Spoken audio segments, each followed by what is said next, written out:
क्या मरने के बाद एक मां अपने बच्चे को जन्म दे सकती है? अब आप लोग कहेंगे कि कैसा सवाल है, ऐसा थोड़ी पॉसिबल है, लेकिन ये पॉसिबल है।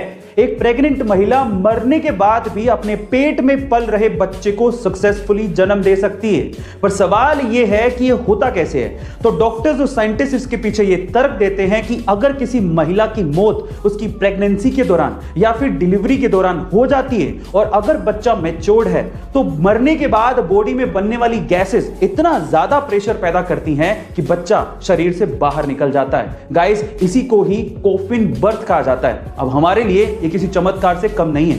क्या आप इसके पहले तक कॉफिन बर्थ के बारे में जानते थे? कमेंट सेक्शन में जरूर लिखिएगा। किंग ऑफ पॉप के नाम से मशहूर माइकल जैक्सन के डांस और उनके सॉन्ग्स के दीवाने पूरी दुनिया में थे, लेकिन माइकल जैक्सन की एक और चीज थी जो कि उनके फैंस के बीच में काफी मशहूर थी, और वो थी उनके काले घने बाल। लेकिन उनकी मौत के 10 साल बाद आई उनकी ऑटोप्सी रिपोर्ट में जो खुलासा हुआ वो आप लोगों को चौंका देगा।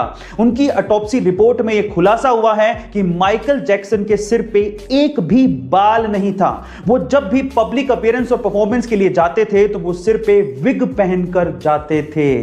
गाइस, ये चकाचौंध भरी दुनिया अंदर से कितनी काली और गहरी है ये कोई नहीं जानता। क्या इसके पहले तक माइकल जैक्सन का ये राज आप जानते थे? कमेंट सेक्शन में जरूर लिखिएगा। अभी हाल ही में जब हैदराबाद में भयंकर बारिश हो रही थी तो वहां पर आईटी सेक्टर में काम करने वाले रोबिन मुकेश को चाय की तलब हुई, क्योंकि उनका ऑफिस शुरू होने वाला था। इसीलिए अपनी चाय की तलब को मिटाने के लिए उन्होंने जोमेटो पर चाय ऑर्डर कर दी, लेकिन उसके बाद जो हुआ वो हैरान कर देने वाला था। गाइस, इतनी बारिश में महज 15 मिनट के अंदर मोहम्मद अकील नाम का एक डिलीवरी बॉय चाय लेकर पहुंच गया।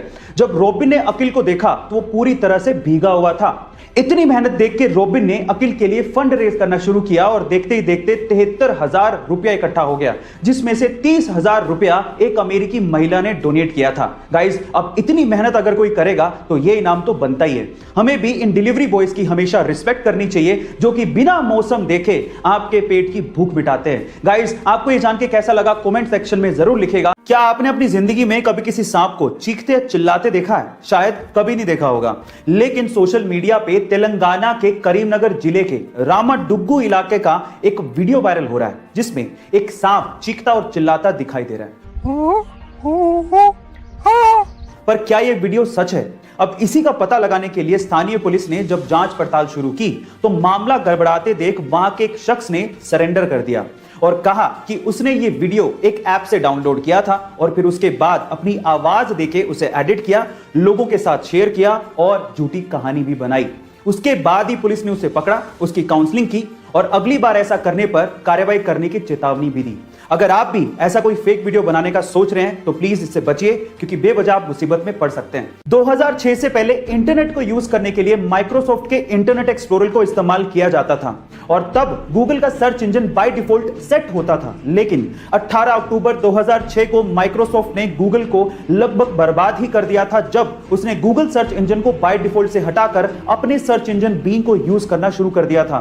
तब गूगल को 300 मिलियन यूजर्स का नुकसान हुआ था। गाइस, अगर तब सुंदर पिचई गूगल में ना होते तो शायद आज गूगल का अस्तित्व खतरे में पड़ जाता, क्योंकि तब सुंदर पिचई की अगुवाई में गूगल ने अपना वेब ब्राउजर क्रोम 2008 में लॉन्च किया था, जो कि आज दुनिया का नंबर 1 वेब ब्राउजर है। गाइस, क्या आपको पता है कि हमारे समय का एल्बर्ट आइंस्टाइन या फिर आइजैक न्यूटन किसे कहा जाता है? चलिए मैं आपको बताता हूं। वो है एक 9 साल का बच्चा जिसका नाम है सोबरेनो आइजैक बारी। जब ये बच्चा सिर्फ 6 महीने का था तब इसने बोलना शुरू कर दिया था। जब ये 2 साल का था तब ये फिजिक्स, केमिस्ट्री और मैथमेटिक्स की प्रॉब्लम सोल्व किया करता था, और आज जब ये सिर्फ 9 साल का है तब ये दुनिया का सबसे यंगेस्ट प्रोफेसर है जो कि दुनिया की बहुत सी यूनिवर्सिटीज में फिजिक्स के लेक्चर लिया करता है। इसने खुद ने एक बुक भी लिखी है जिसका नाम है द लव। इसके नाम में आइजैक सर आइजैक न्यूटन से इंस्पायर्ड है। गाइस, आपको इस बच्चे के बारे में जान के कैसा लगा? चैट सेक्शन में जरूर लिखेगा।